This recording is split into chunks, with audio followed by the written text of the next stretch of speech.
World war 3 के पहले 72 घंटे कैसे होंगे, कहां मिसाइल और बॉम्ब फटेंगे और कितना नुकसान हो सकता है, चलिए डिस्कस करते हैं। अभी 2026 चल रहा है, लेकिन लोगों के दिमाग में वर्ल्ड वॉर 3 को लेकर वर्ल्ड वॉर 2 जैसी इमेज ही बनती है।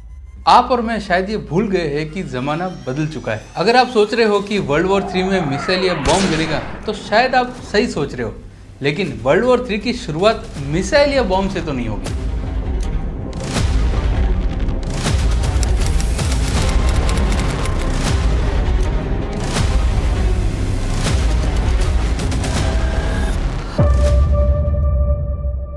क्योंकि वर्ल्ड वॉर 3 जब भी होगी शायद आपको पता भी नहीं चलेगा।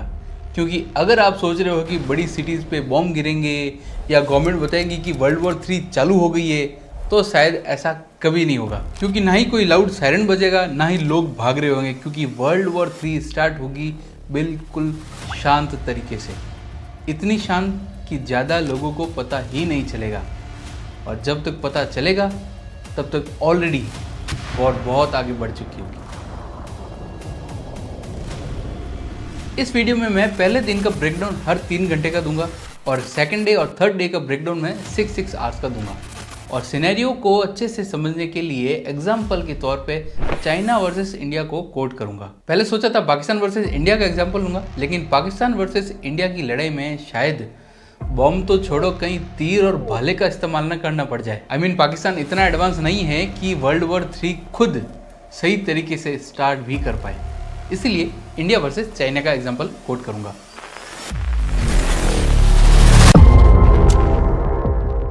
कोई भी वॉर हमेशा ऐसे टाइम ही स्टार्ट होगी जब देश सो रहा होगा, क्योंकि कोई इतना मूर्ख नहीं होगा कि वो रात का एडवांटेज ना ले जब आधे से ज्यादा लोग सो रहे हो। इमेजिन करिए रात के 1:17 हो रहे हैं, ज्यादातर लोग सो रहे हैं, रोड्स खाली है, शहर शांत है, पर सिस्टम के अंदर कुछ गड़बड़ हो जाती है। बड़े बड़े कंप्यूटर स्क्रीन्स अचानक रेड हो जाते हैं, सैटेलाइट सिग्नल भेजना बंद कर देती है, मिलिट्री सिस्टम्स जवाब नहीं देता, स्पेशल फोन्स बजने लगते हैं और इमरजेंसी फोन्स पे एक लाइन बोली जाती है, हम पर हमला हो चुका है। लेकिन अभी अलार्म नहीं बजेगा, क्योंकि वर्ल्ड वॉर 3 का पहला अटैक गन या बॉम्ब से नहीं होगा। तो कहाँ से होगी शुरुआत होगी कंप्यूटर से। क्योंकि इमेजिन करिए आज कंप्यूटर से क्या क्या नहीं चलता। बिजली के सिस्टम्स, ट्रेन के सिग्नल्स और मैनेजमेंट, एरोप्लेन और airport control, banking system, social media, इन सब पर अटैक करना मतलब पूरे देश को एक ही झटके में कमज़ोर कर देना। और हज़ारों पावरफुल साइबर अटैक्स अलग अलग सिस्टम पे एक साथ किए जाएंगे। गोल सिंपल है कि कुछ ऐसा करो कि दुश्मन कंफ्यूज हो जाए कि क्या हो रहा है और इस सिचुएशन से कैसे निकले, और नतीजा कम से कम खर्चे में पूरे देश को हिला देना। और इस टाइम पे कोई भी कंट्री रिस्पॉन्सिबिलिटी नहीं लेगी, क्योंकि मानना मतलब वॉर एक्सेप्ट करना होगा। और हो सकता है इस साइबर अटैक में न्यूक्लियर सबमरीन से कॉन्टैक्ट टूट जाए।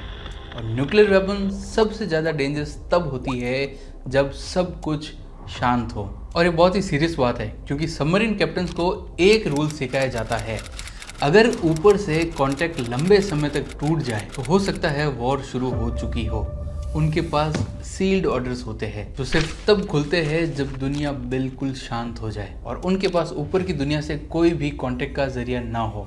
और इस वक्त पूरे देश का सिस्टम डाउन है और देश शांत है। वर्ल्ड वॉर 3 शुरू हो चुकी है, पर इस वक्त दुनिया को वॉर का पता नहीं है, क्योंकि ज़्यादातर लोग गहरी नींद में हैं, फ़ोन चार्ज पर लगे हुए हैं, सुबह का अलार्म सेट है, शहर शांत है, रोड्स खाली है, स्ट्रीट लाइट्स जल रही है। अगर अभी कोई बाहर जाकर देखता है तो उसे लगेगा सब कुछ बिल्कुल नॉर्मल, पर नॉर्मल सिर्फ ऊपर से लग रहा है। अंदर ही अंदर देश का कंट्रोल सिस्टम हिल चुका है और मिलिट्री हेडक्वार्टर्स में कोई हंसी नहीं है। स्क्रीन्स पर बड़े बड़े मैप खुले हुए हैं, रेड डॉट्स दिख रहे हैं और हर रेड डॉट का मतलब है डेंजर। और समुद्र के नीचे एक न्यूक्लियर सबमरीन धीरे धीरे आगे बढ़ रही है। कैप्टन बार बार वॉच देखते हैं और पाते हैं कि अभी तक ऊपर से कोई मैसेज नहीं आया, और जितना ज़्यादा डिले होता है उतना ज़्यादा प्रेशर बढ़ता है। इसी टाइम साइबर अटैक का हल्का इफेक्ट आम लोगों को भी महसूस होता है। इंटरनेट थोड़ा स्लो हो जाता है, मैसेजेस लेट डिलीवर होते हैं, पर कोई भी इसको सीरियस नहीं लेता, क्योंकि नेटवर्क इशू तो आजकल नॉर्मल बात है। और वॉर प्लानर्स भी यही चाहते हैं, लोगों को तब तक ना पता चले जब तक सब कुछ उनके कंट्रोल में हो। और हिस्ट्री बताती है बड़ी वॉर शोर शराबे से स्टार्ट नहीं होती, वो तब स्टार्ट होती है जब सब कुछ नॉर्मल लग रहा होता है।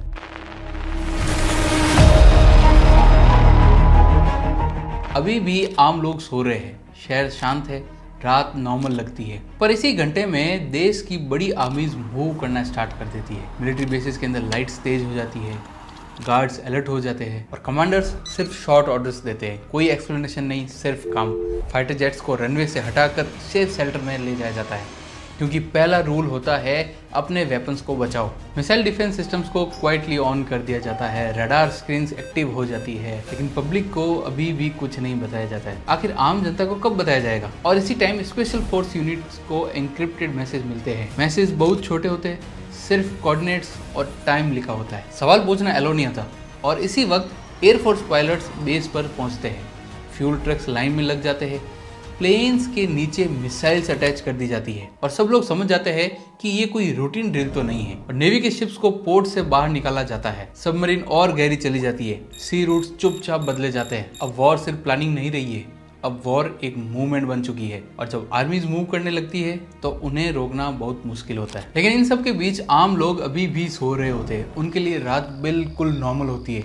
लेकिन वर्ल्ड वॉर 3 अपना पहला कदम ले चुकी है। ये वर्ल्ड वॉर 3 का सबसे खतरनाक टाइम होता है। इस वक्त बॉम्ब नहीं गिरते, पर एक गलत डिसीजन पूरी दुनिया बदल सकता है। अभी मिलिट्री कंट्रोल रूम्स में गहरी खामोशी होती है, स्क्रीन्स पर रडार का डेटा आता जाता रहता है, सैटेलाइट इमेजेस, वार्निंग सिग्नल्स, सब कुछ फास्ट चल रहा होता है, पर डिसीजन धीरे और सोच समझ कर लेना होता है। प्रॉब्लम ये है कि साइबर अटैक के बाद सिस्टम्स परफेक्टली काम नहीं करते। रडार कभी कभी गलत चीज मिसाइल समझ लेता है और एक सैटेलाइट ग्लिच भी न्यूक्लियर अटैक जैसा लग सकता है। और न्यूक्लियर रूल्स बहुत स्ट्रिक्ट होते हैं। अगर सिस्टम बोले कि मिसाइल आ रही है तो लीडर के पास सिर्फ कुछ मिनट्स होते हैं, कभी 5 मिनट, कभी उससे भी कम। इसलिए ये टाइम काफ़ी डेंजरस होता है, क्योंकि टेक्नोलॉजी खुद कंफ्यूज होती है और ह्यूमंस पर प्रेशर बहुत ज़्यादा बढ़ जाता है। हिस्ट्री में पहले भी दुनिया न्यूक्लियर वॉर के बिल्कुल पास पहुंच चुकी थी, सिर्फ इसीलिए बच गए क्योंकि किसी ने कहा Hold it, let's reconfirm it.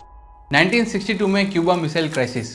USA को पता चला कि सोवियत यूनियन ने क्यूबा न्यूक्लियर मिसाइल्स लगा दी है। क्यूबा अमेरिका के बिल्कुल पास, मिलिट्री बोल रही थी अभी अटैक करो, पर यूएस प्रेसिडेंट ने कहा War will be the last option. Let's confirm first. 13 दिन तक दुनिया फ्रीज मोड में थी। एक गलत मूव और वर्ल्ड वॉर 3 1962 में ही हो जाती। सेम उसी time submarine incident 1962, Soviet submarine B-59 under water थी। यूएस नेवी डेप्थ चार्जेस डाल रही थी वार्निंग के लिए।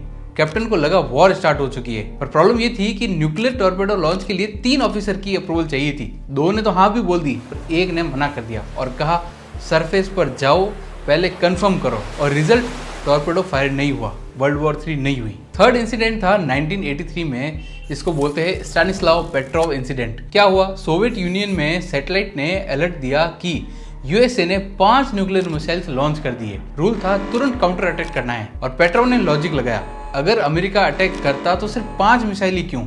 उसने कहा रुको, फॉल्स अलार्म हो सकता है, कंफर्म करो। और रिजल्ट निकला कि सैटेलाइट ने क्लाउड्स को ही मिसाइल समझ लिया था। वापस आते हैं अपने टॉपिक पे। इसीलिए इस टाइम में एक रूल फॉलो होता है, कंफर्म बिफोर यू एक्ट। पहले श्योर हो जाओ, फिर एक्शन लो। वर्ल्ड वॉर 3 का फ्यूचर बॉम्ब से ज्यादा इंसान के पेशेंस पर डिपेंड करता है, और इसी वजह से ये टाइम सबसे ज्यादा खतरनाक होता है। 6 घंटे हो चुके हैं, रात खत्म हो चुकी है, सुबह हो चुकी है। पर सच ये है कि देश के लिए ये एक नॉर्मल सुबह नहीं है।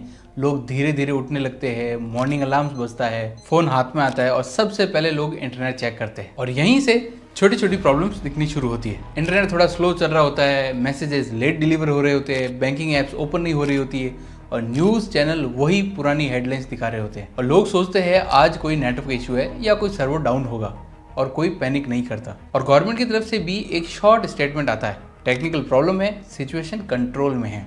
ये लाइन स्पेशली डिज़ाइन की होती है ताकि लोग शांत रहे, क्योंकि सुबह का पैनिक पूरे दिन का पैनिक बन सकता है। पर दुश्मन की मिलिट्री साइड पर इस घंटे को अलग नाम दिया जाता है, फेज 1 कंप्लीट। मतलब पहला इनविजिबल अटैक सक्सेसफुल रहा, अब नेक्स्ट स्टेप के लिए ग्राउंड रेडी है। अब बेस पर एक्टिविटी और बढ़ जाती है, नाइट शिफ्ट वाले घर जा रहे होते हैं, मॉर्निंग शिफ्ट आ चुकी है, फ्रेश पायलट्स को ब्रीफ किया जाता है, सिंपल लैंग्वेज में कहा जाता है सिचुएशन सीरियस है और ऑर्डर्स का वेट करो। और इसी टाइम एक और इम्पोर्टेंट चीज होती है कि मीडिया को क्लियर इंस्ट्रक्शंस दी जाती है, कौन सा वर्ड यूज करना है और कौन सा वर्ड अवॉइड करना है। और वॉर वर्ड अभी भी कहीं पे भी यूज नहीं होता, क्योंकि जैसे ही वॉर बोला गया तो फियर आउट ऑफ कंट्रोल हो जाएगा। अभी लोग अपनी नॉर्मल जिंदगी स्टार्ट कर रहे हैं, ऑफिस के लिए निकल रहे हैं, बच्चे स्कूल के लिए तैयार हो रहे हैं और उन्हें ये बिल्कुल भी नहीं पता कि उनका ये नॉर्मल रूटीन शायद लास्ट टाइम हो सकता है।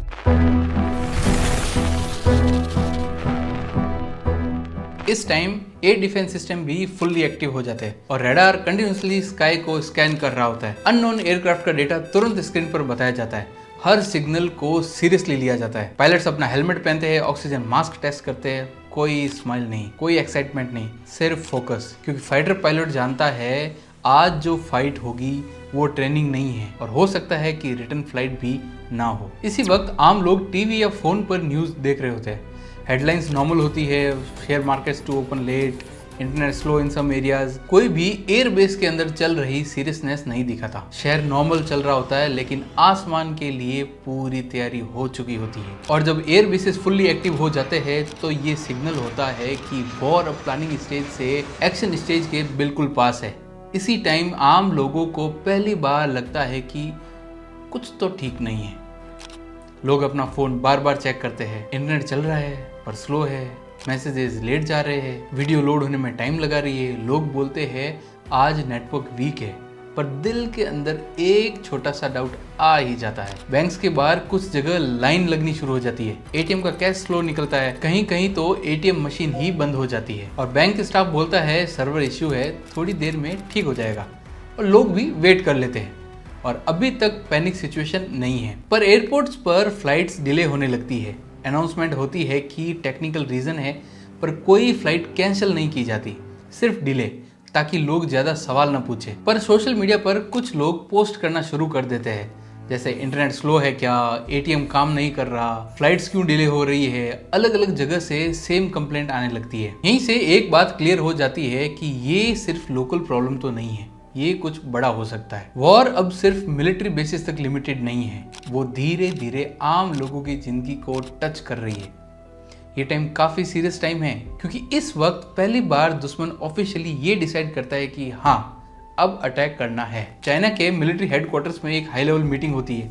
स्क्रीन्स पर मैप खुले होते हैं, टारगेट्स मार्क किए जाते हैं, रेड सर्कल, येलो सर्कल। हर टारगेट के सामने एक ही सवाल होता है कि कहीं इससे कोई सिविलियन डैमेज तो नहीं होगा, क्या ये जरूरी है और क्या कोई और ऑप्शन अवेलेबल है। यहाँ कोई गुस्से में डिसीजन नहीं लेता, हर डिसीजन स्लो होता है, क्योंकि एक गलत जगह पर बॉम्ब और पूरी दुनिया का मूड बदल सकता है। चाइना के लीडर्स एक बात क्लियर रखते हैं कि अभी सिटीज और सिविलियंस को टारगेट नहीं करना है, सिर्फ मिलिट्री टारगेट्स। इस स्टेज को कहते हैं लिमिटेड रिस्पॉन्स, मतलब वॉर शुरू हो रही है पर कंट्रोल के साथ। इसी घंटे में फाइनल अप्रूवल भी दिया जाता है, पेपर साइन होते हैं, डिजिटल कोड को एंटर किया जाता है और एक सेंटेंस बोला जाता है, यू आर ऑथोराइज्ड। और जब परमिशन मिल जाती है, कमांड नीचे जाता है। एयर बेसिस को, नेवी शिप्स को, मिसाइल यूनिट्स को, सबको सेम मैसेज मिलता है।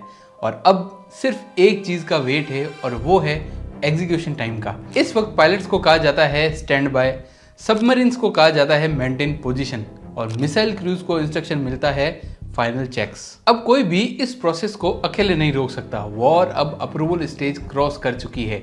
अब एक छोटी सी कमांड और मिसाइल हवा में होगी। अब सबसे बड़ा सवाल ये नहीं होता कि वॉर होगी या नहीं, अब सवाल है वॉर होगी कब।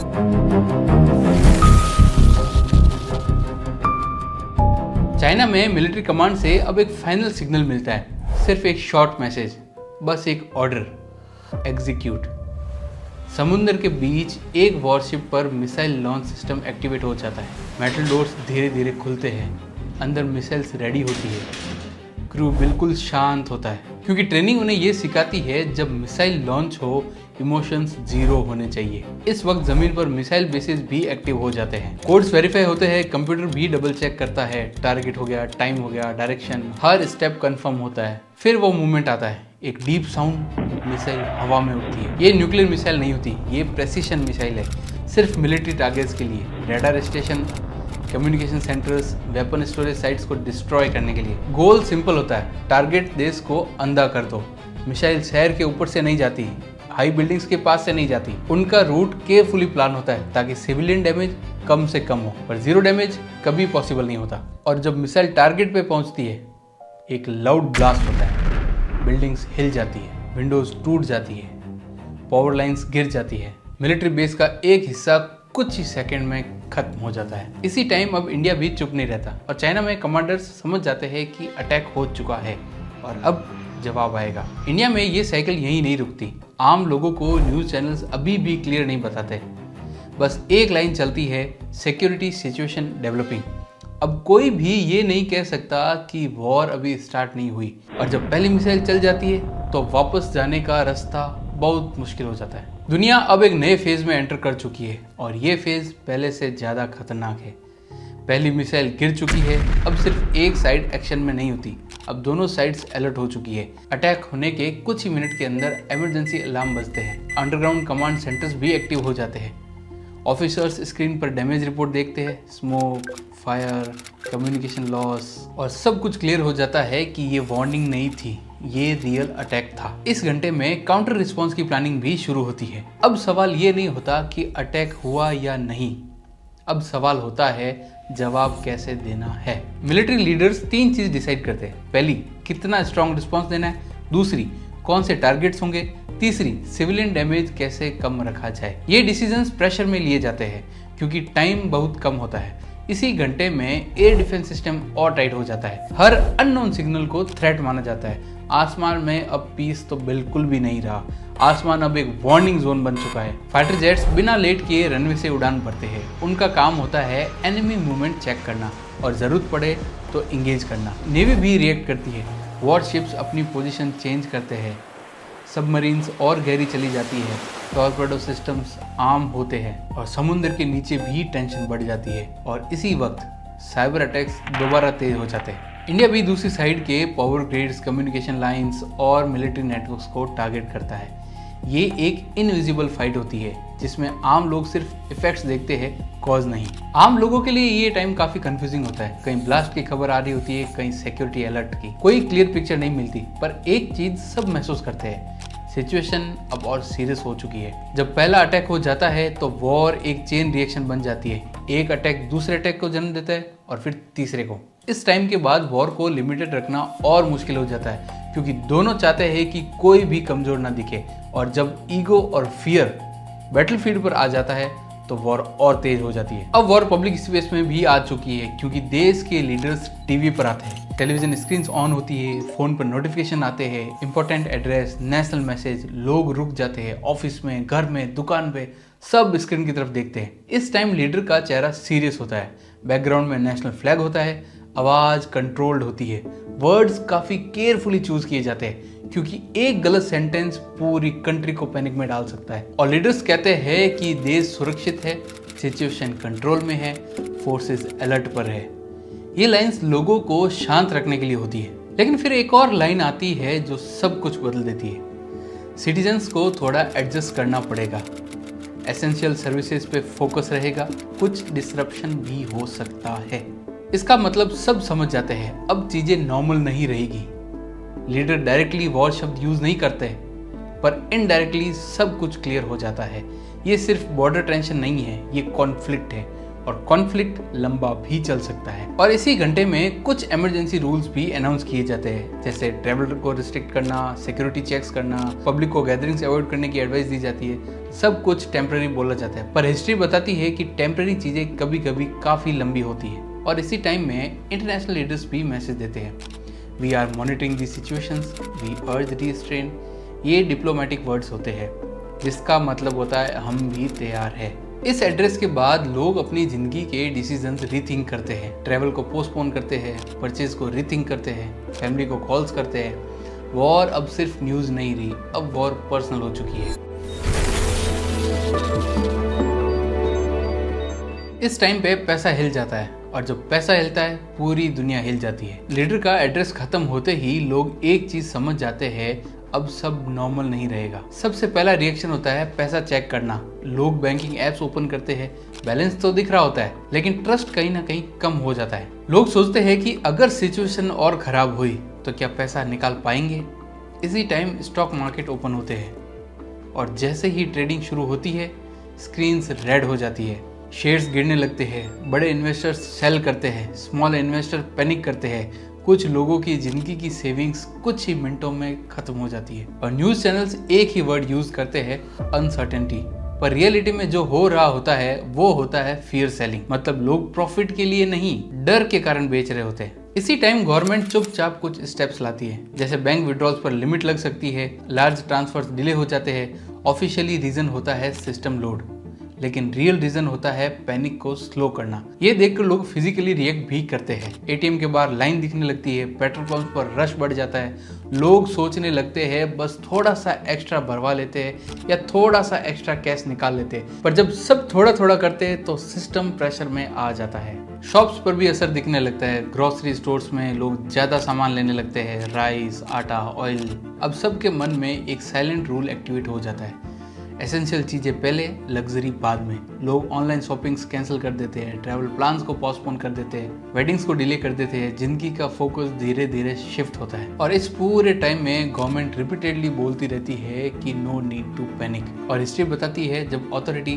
पैनिक मत करो बोलती है तो लोग पहले से ज़्यादा पैनिक करते हैं। और अब वॉर का पहला बड़ा नुकसान इकोनॉमी को होता है। बॉम्ब बाद में गिरते हैं, पहले भरोसा गिरता है। और जब भरोसा टूट जाता है तो लोग अपनी जिंदगी को नए तरीके से देखना शुरू कर देते हैं। अब सवाल ये नहीं होता कि आज क्या करना है, अब सवाल होता है अगर कल और बुरा हुआ तो। इसी सोच के साथ वर्ल्ड वॉर 3 आम लोगों के घर के अंदर ऑफिशियली एंटर कर चुकी होती है। इस टाइम वॉर एक पर्सनल लेवल पर चली जाती है। मोबाइल फोन्स पर कुछ लोगों को स्पेशल मैसेजेस मिलते हैं, आर्मी रिजर्व्स को, फॉर्मर सोल्जर्स को। मैसेज शॉर्ट होता है, स्टे अवेलेबल, फर्दर इंस्ट्रक्शंस सून। ये ऑर्डर नहीं, एक वार्निंग होती है। यंग लोग मैसेज को बार बार पढ़ते हैं और पहली बार उन्हें लगता है कि ये वॉर मुझे भी अफेक्ट कर सकती है। और गवर्नमेंट ऑफिशियली कुछ अनाउंस नहीं करती है, पर सिग्नल्स धीरे धीरे क्लियर होते जाते हैं। ये सिर्फ शॉर्ट कॉन्फ्लिक्ट नहीं है, ये लंबा भी चल सकता है। और जब वॉर यूथ तक पहुंचती है तो वो सिर्फ न्यूज़ नहीं रहती, वो शायद फ्यूचर भी बन सकती है। इस वक्त वॉर का इफेक्ट एक और जगह क्लियरली दिखता है, वो है हॉस्पिटल्स। क्योंकि हॉस्पिटल्स नॉर्मल काम धीरे धीरे बंद कर देते हैं।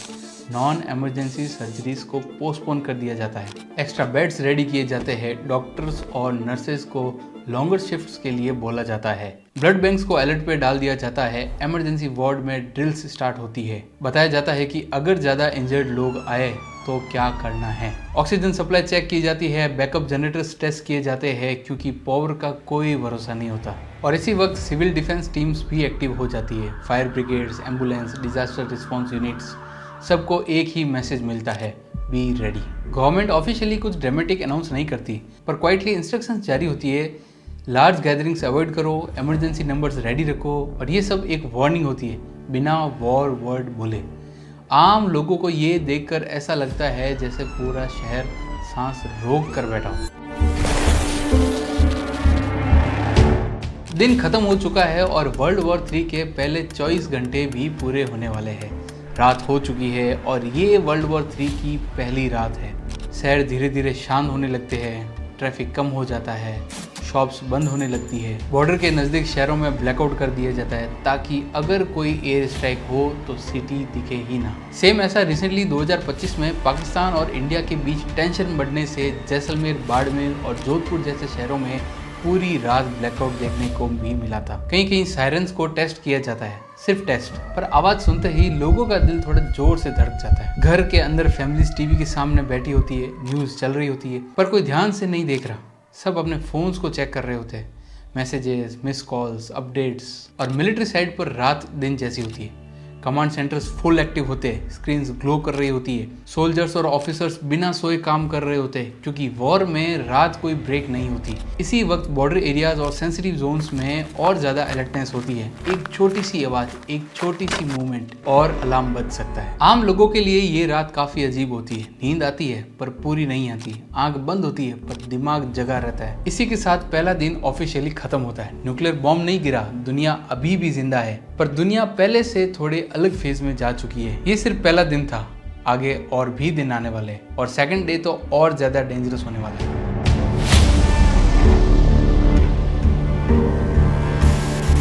पहला दिन निकल गया पर वॉर नहीं रुकी।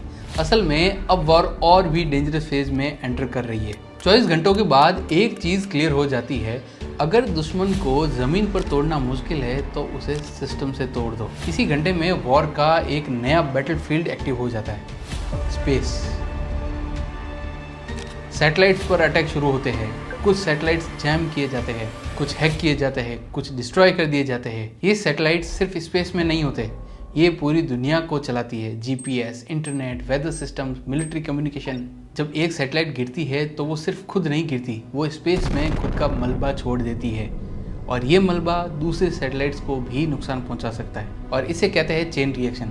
अब इंटरनेट और ज़्यादा अनस्टेबल हो जाता है, वीडियो कॉल्स कट होती है, वेबसाइट को ओपन होने में टाइम लगता है, सोशल मीडिया रिफ्रेश होने में डिले होता है। लोग गुस्सा होते हैं पर अभी तक पूरा रीज़न किसी को पता नहीं होता। गवर्नमेंट इस फेज़ में जानबूझकर इंफॉर्मेशन कम रखती है क्योंकि अगर लोग समझ गए कि सैटेलाइट्स टारगेट हो रही है तो पैनिक नेक्स्ट लेवल पर चला जाएगा। मिलिट्री साइड पर इस घंटे को बहुत ही सीरियसली लिया जाता है क्योंकि जब स्पेस अनस्टेबल हो जाता है तो मॉडर्न वॉर ब्लाइंड हो सकती है। मिसाइल्स, ड्रोन्स, एयरक्राफ्ट सब कुछ सिग्नल पर डिपेंड करता है। जब ऐसा होता है तो ये वॉर सिर्फ बॉर्डर्स तक लिमिटेड नहीं रही, ये वॉर पूरी दुनिया के सिस्टम को अफेक्ट कर रही है। डे 2 का पहला फेज यहीं खत्म होता है और अब जो आने वाला है वो और ज़्यादा कन्फ्यूजिंग होगा क्योंकि जब सिस्टम्स फेल होते हैं तब सच्चाई भी फेल होने लगती है। स्पेस और इंटरनेट पे अटैक के बाद इंफॉर्मेशन का फ्लो टूट चुका है। अब जो लोग देख रहे हैं वो पूरी पिक्चर नहीं होती। इसी टाइम सोशल मीडिया पर वीडियोस वायरल होने लगती है। एक वीडियो दिखाती है जिसमें एक लीडर वॉर डिक्लेयर करता हुआ नजर आता है, दूसरी वीडियो बताती है जिसमें मिसाइल्स लॉन्च होती हुई दिखती है। लोग शेयर कर देते हैं क्योंकि वीडियो रियल लगती है पर बाद में पता चलता है वीडियो फेक था, AI से बनाया गया। इसे कहते हैं डीप फेक। प्रॉब्लम ये होती है जब सच और झूठ एक जैसे दिखने लगे तो लोग किसी पर भरोसा नहीं करते। न्यूज़ चैनल्स भी कंफ्यूज हो जाते हैं। एक चैनल बोलता है सिचुएशन अंडर कंट्रोल और दूसरा बोलता है मेजर एस्केलेशन और तीसरा कुछ कंफर्म नहीं करता। एंकर्स भी ज़्यादा सवाल पूछना बंद कर देते हैं क्योंकि उनके पास भी क्लियर इन्फॉर्मेशन नहीं होती। इसी घंटे में गवर्नमेंट कुछ हार्ड स्टेप्स लेती है, कुछ सोशल मीडिया प्लेटफॉर्म स्लो हो जाते हैं, कुछ जगह सोशल मीडिया टेम्परेली ब्लॉक कर दिया जाता है। ऑफिशियल रीजन होता है फेक न्यूज़ कंट्रोल और पब्लिक का रिएक्शन होता है कि सच छुपाया जा रहा है। ये आम जनता और गवर्नमेंट के बीच का गैप जो होता है ये बहुत ही डेंजरस गैप होता है क्योंकि जब लोग अथॉरिटी पर भरोसा खोना शुरू कर देते हैं तो अफवाह सच बन जाती है। इसी फेज में लोग अपनी सेफ्टी के बारे में भी सोचना शुरू कर देते हैं। अगर सिटी पे अटैक हुआ तो, अगर ट्रांसपोर्ट बंद हो गया तो, अगर इंटरनेट पूरी तरह चला गया तो। अब इस टाइम पे बॉर्डर्स के पास भी मूवमेंट बढ़ने लगती है। ट्रूप्स फॉरवर्ड पोजीशंस पर मूव करते हैं, टैंक्स हाईवे पर दिखने लगते हैं और इसी वक्त वॉर एक और डेंजरस जोन में एंटर करती है, लैंड वॉर के बिल्कुल पास। इस टाइम तक दुनिया इमोशनली टूट चुकी है। लोग कान न्यूज़ पर लगाए बैठे हैं पर किसी को नहीं पता अगला अपडेट क्या होगा और जब सच क्लियर नहीं होता तब डर अपनी कहानी खुद लिखता है और ये डर अगले घंटे में रियल बॉम्ब भी बन सकता है।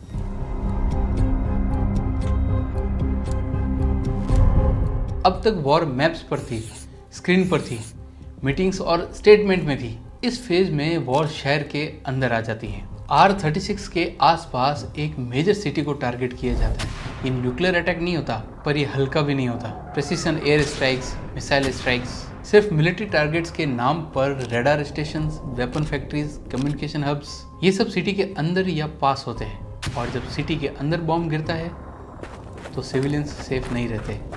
ब्लास्ट की आवाज़ दूर दूर तक जाती है, बिल्डिंग्स हिल जाती है, ग्लास टूटकर सड़कों पर गिर जाते हैं। लोग समझ जाते हैं ये ड्रिल नहीं है, ये प्रैक्टिस नहीं है, ये रियल है। कुछ ही मिनट में मोबाइल नेटवर्क्स भी जाम हो जाते हैं। लोग अपने लोगों को कॉल नहीं कर पाते, कॉल कनेक्ट नहीं होती है, मैसेजेस रुक जाते हैं, एम्बुलेंस चल पड़ती है, फायर ब्रिगेड्स निकलती है, हॉस्पिटल्स इमरजेंसी मोड में चले जाते हैं, डॉक्टर्स बिना पूछे काम शुरू कर देते हैं क्योंकि इस टाइम प्रोटोकॉल से ज़्यादा इंसानी जान इंपॉर्टेंट होती है। सोशल मीडिया पर वीडियोस आ जाते हैं, स्मोक के क्लाउड, जलती हुई बिल्डिंग्स, लोग भाग रहे होते हैं। अब कोई डीप फेक की बात नहीं करता क्योंकि ये विजुअल्स फेक नहीं लगते, ये डर असली होता है। इस फेज में पूरी दुनिया इमोशनली रिएक्ट करती है। न्यूज़ चैनल्स टोन बदल देते हैं, वर्ड्स ज़्यादा हैवी हो जाते हैं, casualties reported, urban strike confirmed, ऐसी लाइंस का उपयोग किया जाता है और लोकल लीडर्स पर प्रेशर डबल हो जाता है क्योंकि सिटीजन्स सवाल पूछते हैं, हमारा शहर सेफ है या नहीं और अगला नंबर किसका लग सकता है। लीडर्स के पास क्लियर आंसर्स नहीं होते, क्योंकि वॉर अब कैलकुलेशन से बाहर जा रही होती है।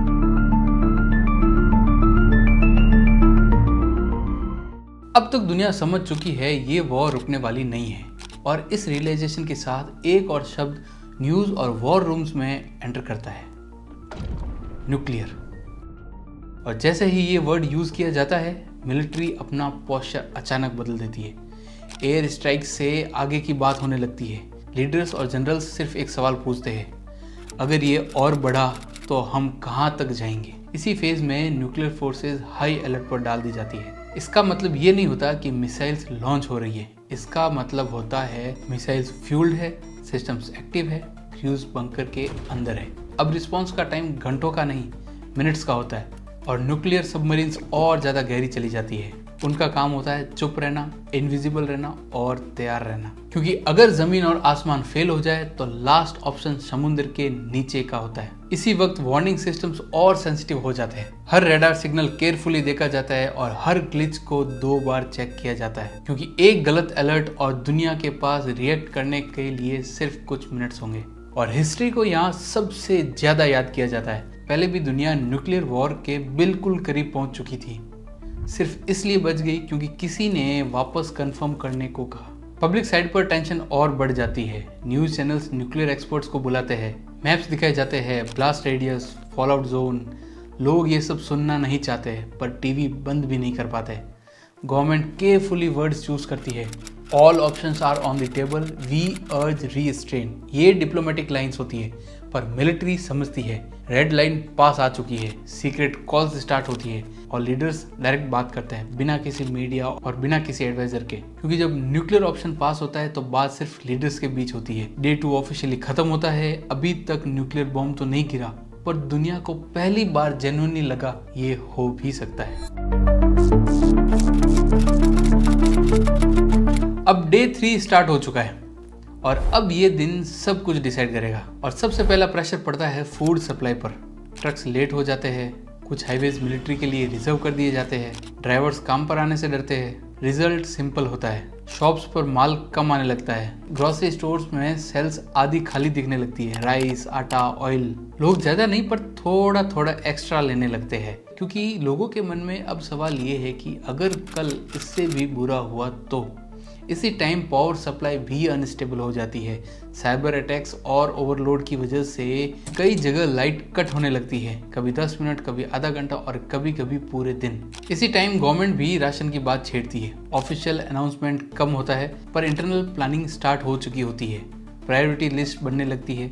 हॉस्पिटल्स, आर्मी, इमरजेंसी सर्विसेज और आम लोग इस लिस्ट के लास्ट में होते हैं।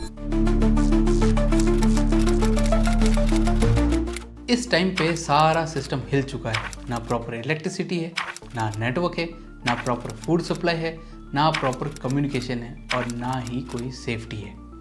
मोटा मोटी तौर पे सब कुछ अनस्टेबल है। इस अंधेरे के साथ डर भी बढ़ जाता है। घर के अंदर लोग चुप हो जाते हैं, बाहर की आवाज़ें ज़्यादा लाउड लगने लगती है, हर साउंड डरावना लगता है। कुछ एरियाज में लॉ एंड ऑर्डर इश्यूज भी स्टार्ट हो सकता है। छोटी मोटी लूटिंग हो गया, पेट्रोल पंप बंद हो गया, पुलिस ऑलरेडी स्ट्रेच्ड होती है, गवर्नमेंट रिएक्ट करती है और कर्फ्यू जैसे इंस्ट्रक्शंस भी आ सकते हैं।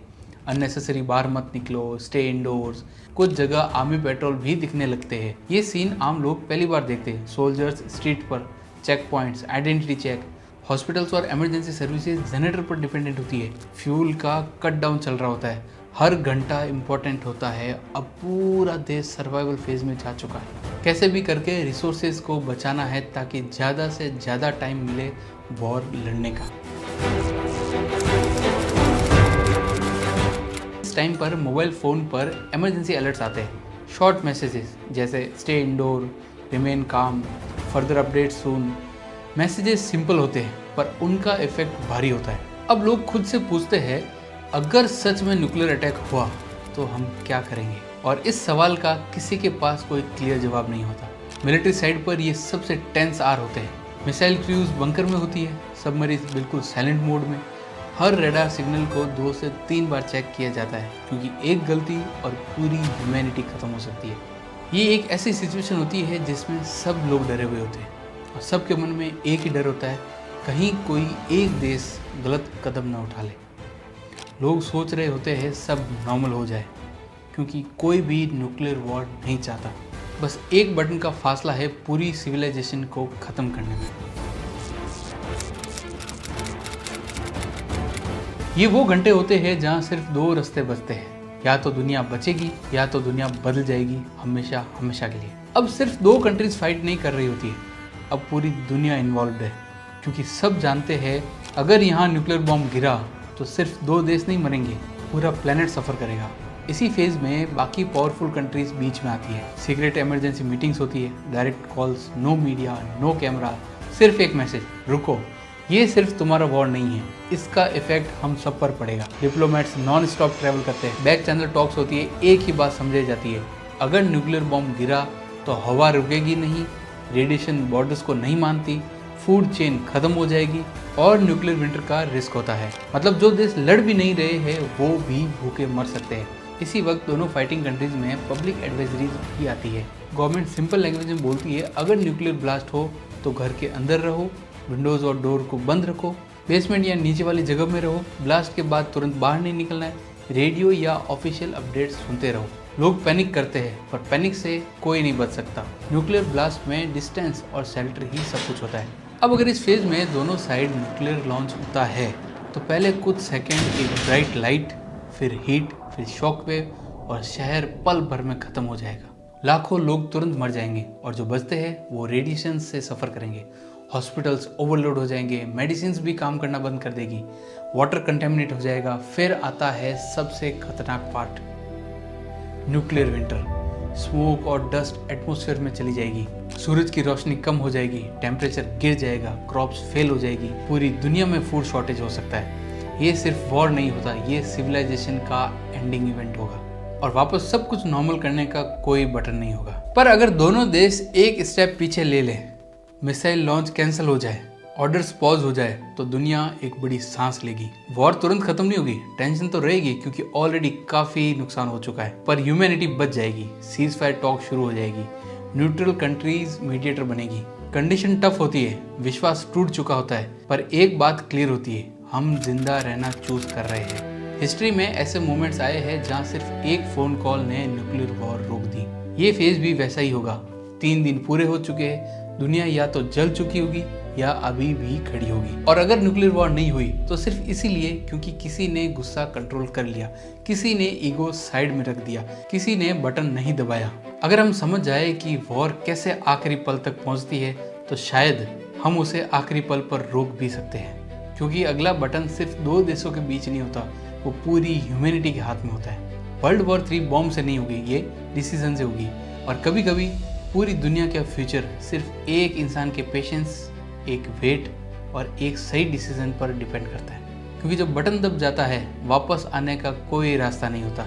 ये जो मैंने इस वीडियो में बताया ये कोई रियल लाइफ सिनेरियो नहीं था और ना ही कोई भविष्यवाणी, ये सिर्फ एक एजम्पशन है, सिर्फ एंटरटेनमेंट और एजुकेशनल पर्पज़ के लिए। अगर आपको ये वीडियो अच्छा लगा तो प्लीज़ आप इस वीडियो को लाइक करिएगा और चैनल को सब्सक्राइब जरूर करिएगा। Thank you for watching and see you in the next video.